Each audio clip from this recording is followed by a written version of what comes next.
Good morning.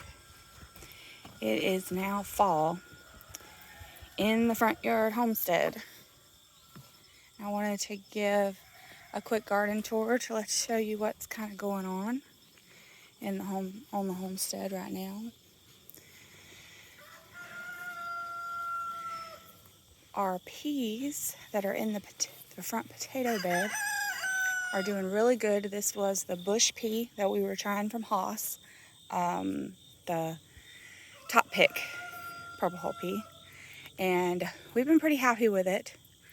It has stayed bush. We wanted bush because we didn't want it to take over the green bean tunnel, and it did stay bush. It seems to be two different types of peas. We have some that are ripening to almost a hot pink color, the shell, and then we have some that are ripening to this, get away, to this malted pink. So it's kind of hard to pick, especially for, I kind of pick on feel, but my husband picks more on visual, and it's kind of hard to keep track of what's ready to be picked and what's not ready to be picked. So that's kind of irritating. The other thing is they are very heavy, just from the nature of being a bush plant instead of a vine plant. They're very heavy, and because our winds come from this direction, the spot down there at the end, they got blown over really bad, and so we're having to pick them up off the ground and pick them, and that's no fun. And just like any bush bean, it's not fun to pick bush beans. So, but for the purpose that we needed, they worked really good.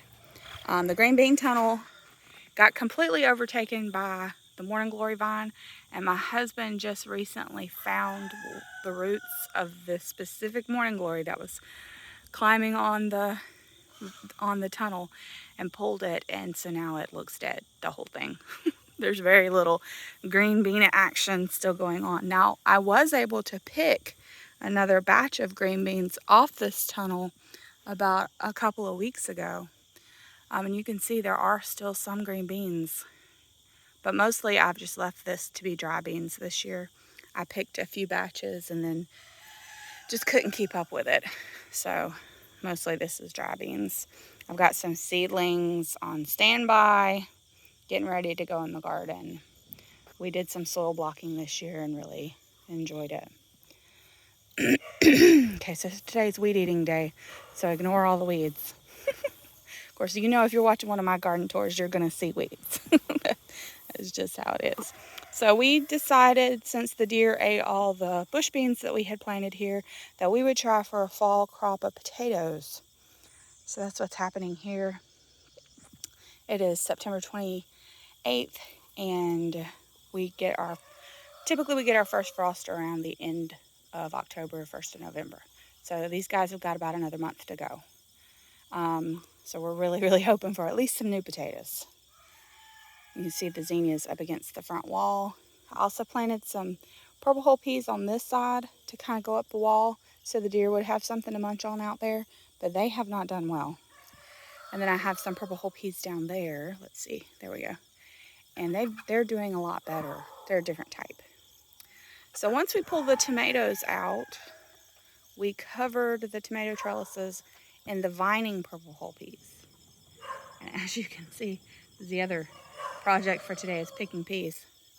They're doing really well, and they're on both sides. So our garden is still throwing out a bunch of food. And then this is where most of the food is coming from right now, is the double row of peppers and okra. It finally worked so well this year, especially after we got the deer situation. I just had sticks here for a while because of the deer. But it finally bounced back, and I got a gallon bag of okra in the freezer. So I may be letting these go to seed. I don't know, I may harvest one more time. Sometimes this is the Ruiz okra, and sometimes it's tender at this size, and sometimes it's not. I almost feel like it depends on the weather. I want to find a more consistent, longer okra, because I'm just not your pick everyday okra kind of girl.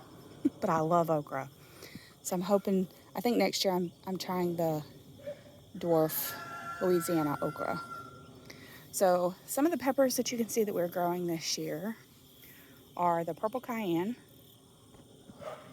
This thing is massive. It's actually falling over and laid down on the one behind it. There's two of these, one here and one behind. And I can't really eat spicy peppers, so I'm not sure what I'm going to do with these yet, but I want to go ahead and pull them out because they're shading out all my other pepper plants. I've got some habanadas here in the front that are my garden snacks. You can see there are some ripe ones back in there, the orange. These are the habaneros that don't have heat. There's 3 in that front. And then we're growing the cachucha. We haven't had any ripe ones of these yet to try. They're supposed to be kind of a sweet heat. And then we have some leisha. The leishas haven't done that great this year. They keep getting these rotten spots on them. This blout or blunt, or I can't remember, but it ripens to orange. This pepper has done really well. This is one of the only peppers that I've harvested so far. So I'm definitely growing that one again. I have mostly bell peppers on the backside, and those bell peppers had got massive and were falling over, and branches were breaking off. So we had to do some more major staking. But we have orange and yellow bell peppers. The heatless jalapenos back there, they did really good. I have a friend who's going to get those from me to use for cooking. I have another leisha up here. I have red and orange leisha, or leisha. But so far I haven't been able to harvest one because they keep rotting. But these are starting to look good, so hopefully I'll get some before the frost. There's a couple more blout peppers in the back. And then I have a banana pepper here on the end that's loaded that I'm looking forward to making some banana pepper rings with.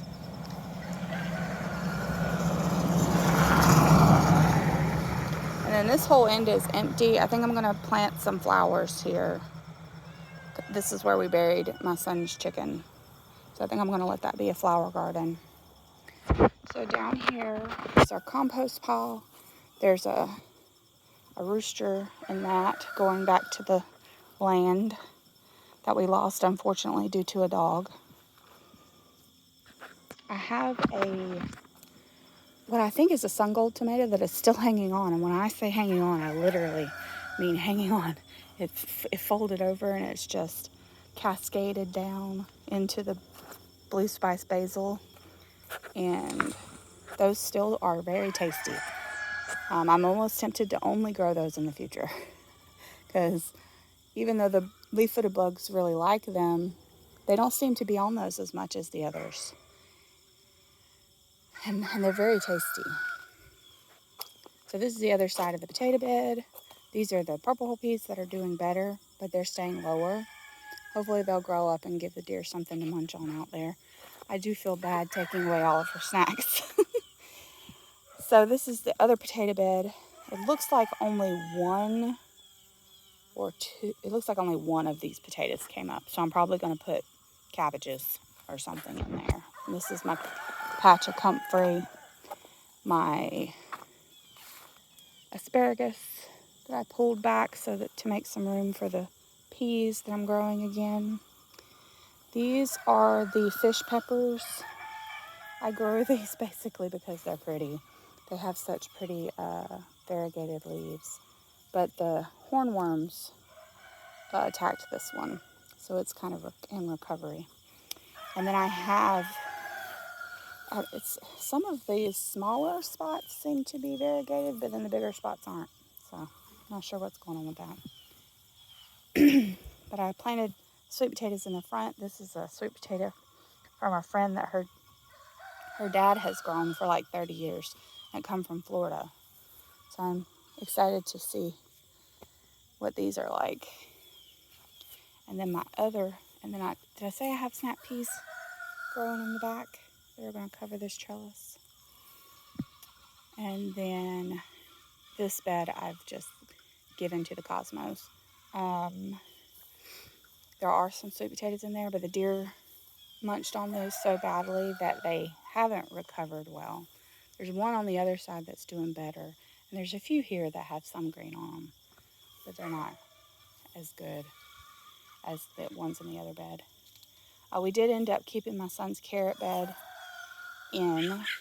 The carrots are not tasty because of the heat, and there are some cucamelons coming up in here. I tried to put this up so that it would climb, but we did end up having swallowtail caterpillars all over the carrots, so that was cool.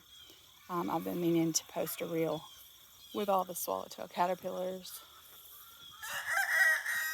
So let's back up here. Oh look, there's a couple of asparagus coming up out of the ground. There's one there and one there. So this bed is this was where all the zinnias were, and there's still zinnias coming up where I ran out of mulch, and there's a million zinnias coming up. So I'm gonna have to hoe all of those before I put in some cabbages or broccoli. I've got lots of cabbages and broccoli that need to be planted. There's a volunteer tomatillo right there.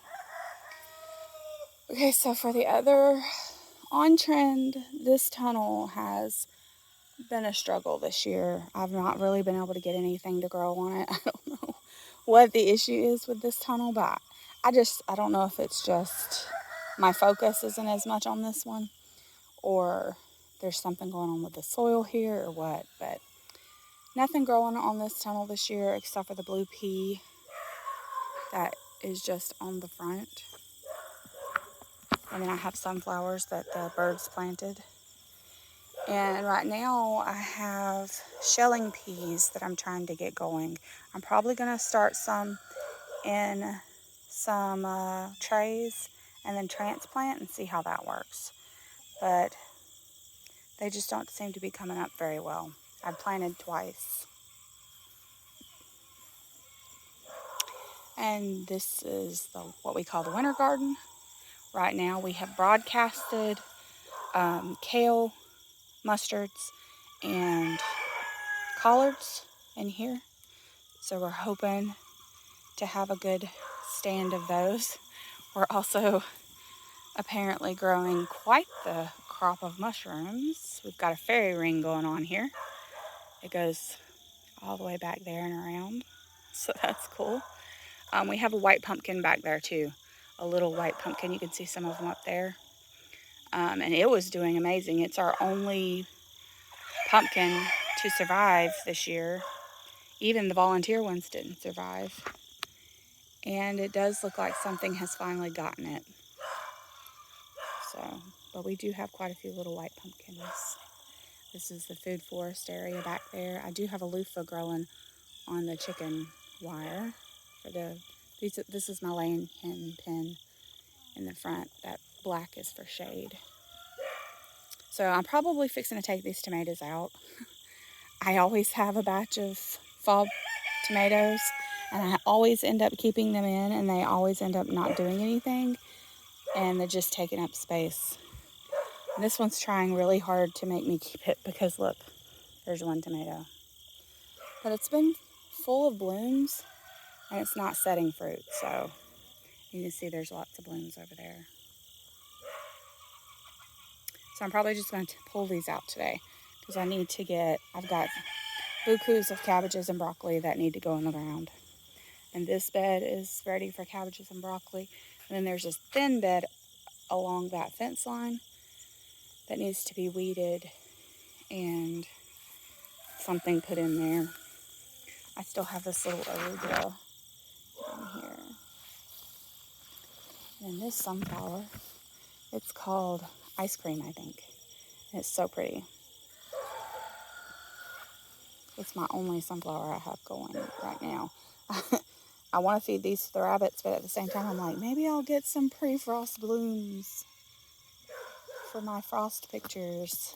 So I don't know if I'll pull those or not.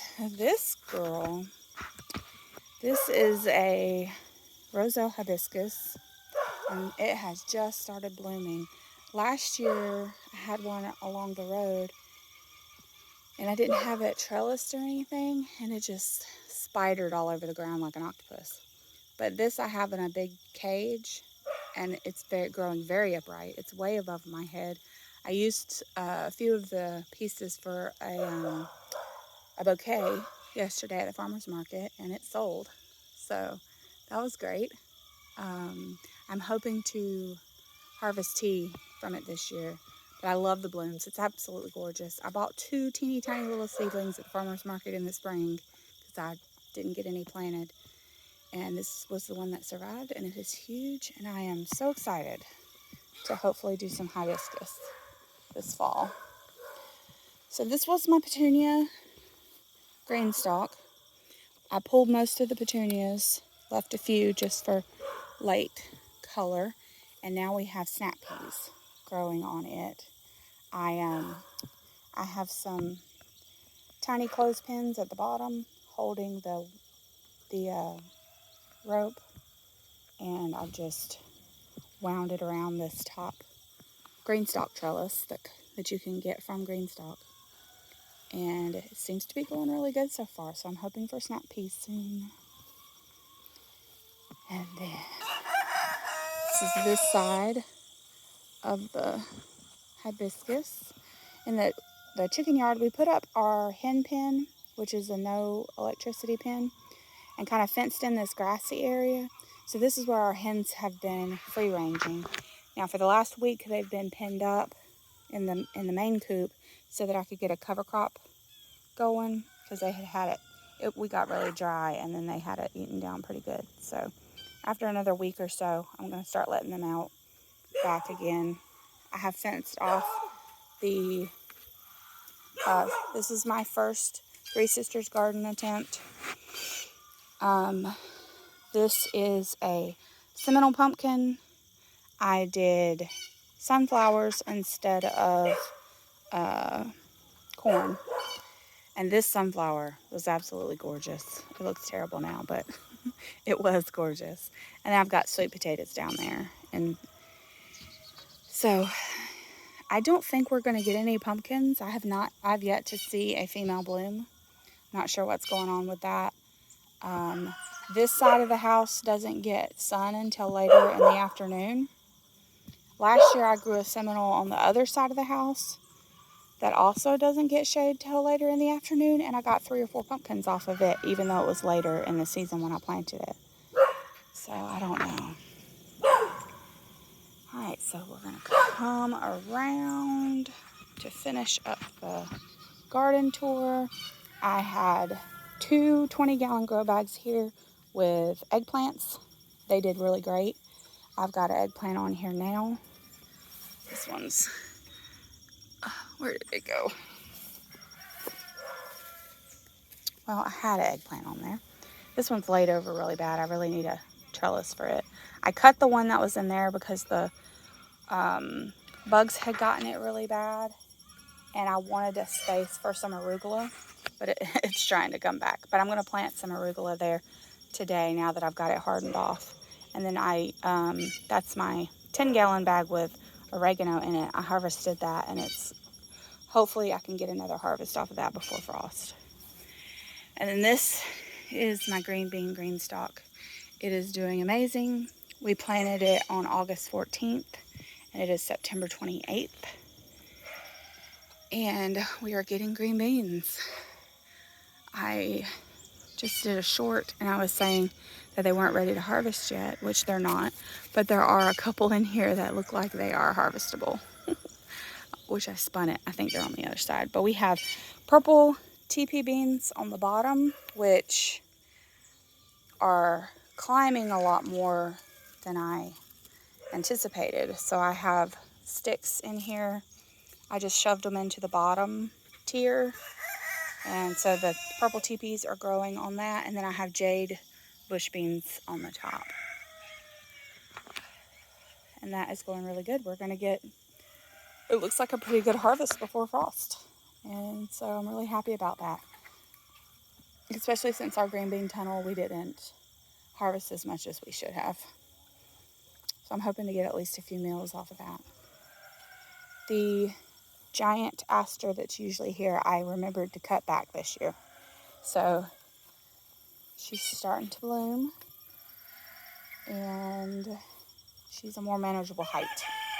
There's also another one that has planted itself here. So that's going to be really pretty whenever it gets, it's got a bunch of buds on it. It'll be blooming in probably a week. But with the purple and dark red of the hibiscus and the peas, the lime green of the peas, and then that white, I think that's going to be really pretty right there. And it planted itself there, so that's nice. All right, so that's it for our early fall garden tour. I hope that you enjoyed this front yard homestead garden tour this morning, and we'll see you guys on the next one. This is my favorite color combination in the garden right now, this purple with the orange marigold. So I'll leave you with that.